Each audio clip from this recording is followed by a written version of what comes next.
Hola! Welcome to my YouTube channel, Grandma Goes Gringo. I'm Grandma, also known as Sharon. And these are my sidekicks.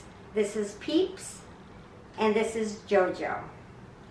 Evil, evil puppies. You'll see more of them later. So I wanted to share with you what this is going to be about. I am 66 years old, and I just retired a couple weeks ago. And now I'm going to be moving to Ecuador in 19 days on June 8th.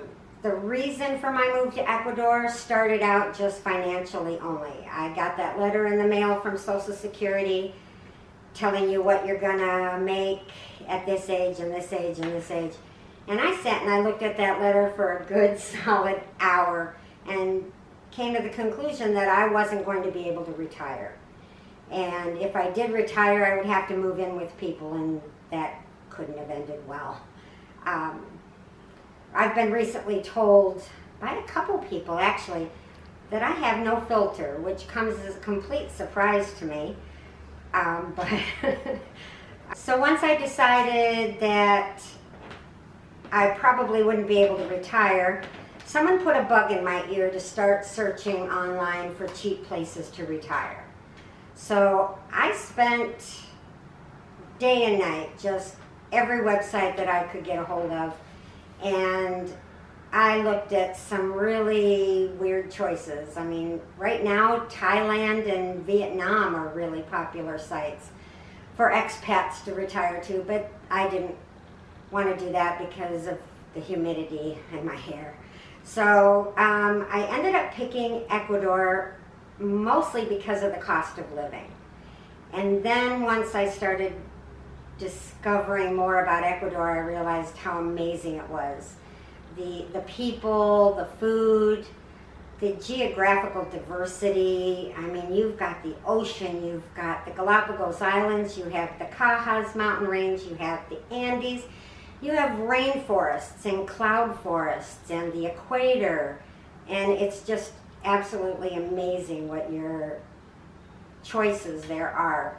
So after 2 years of research, I finally did decide on Ecuador. And I had decided from the beginning that 2 years prior to my retirement or my move, that I would go there and do feet on the ground in Ecuador, because what people tell you and what you see online isn't always what you're going to get. So in March of 2020, I went to Ecuador and I absolutely fell in love. Oh my gosh, the people are amazing. The food is amazing. The beauty of the country is just phenomenal. And it's not a big country. It's actually only about the size of Colorado. But, I mean, everything is there. So I went there, fell in love, and just decided right then and there, I will be back. And on June 8th, I will be back. I wanted to share just a few of the reasons that I did choose Ecuador. Number one is the cost of living. And I could drone on and on about that for hours, but I'll just give you a couple ideas. You can rent a 2-bedroom, 2-bath house fully furnished in Ecuador for about $380 a month.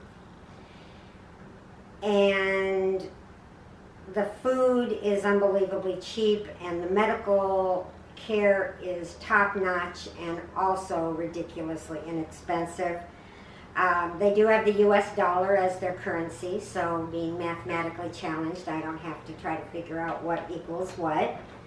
The people are just so kind. Everywhere I walked, people I didn't know just said hola or buenos dias or buenas tardes. And when you go and you sit down to eat in a restaurant, at first I didn't know what was going on, and I would be sitting there and people would walk past my table and say, buen provecho, different people. And I'm like, what the heck are they saying to me? And it turns out that they were telling me to have a good meal. And nowhere in the United States have I ever seen a mother walking down the sidewalk holding hands with her 14-year-old son. I mean, family is so important there. And they're just such a kind and good people that I just knew that this was where I was meant to go. Yeah, I've been learning Spanish for 2 years now.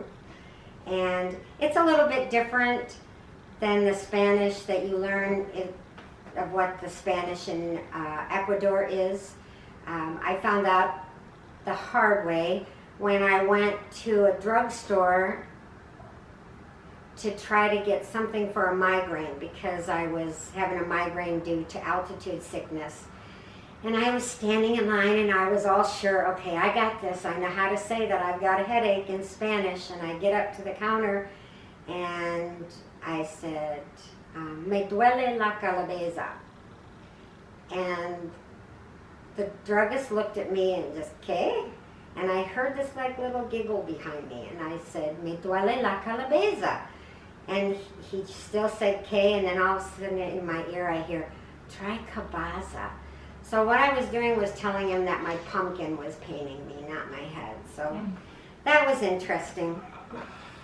Anyway, I'm going to start out in Cuenca. It's a lovely little city, colonial city. And I plan on moving around about once a year to get a feel for different areas of the country, and it brings me closer to other adjoining countries in South America. I think that's pretty much it. That tells you where I'm going, why I'm going, and before I forget, hello to my beautiful grandchildren, Max and Ruby and Francesca and Daniel. Grandma loves you very much, and hopefully these videos will make it a little easier with us not being together all the time.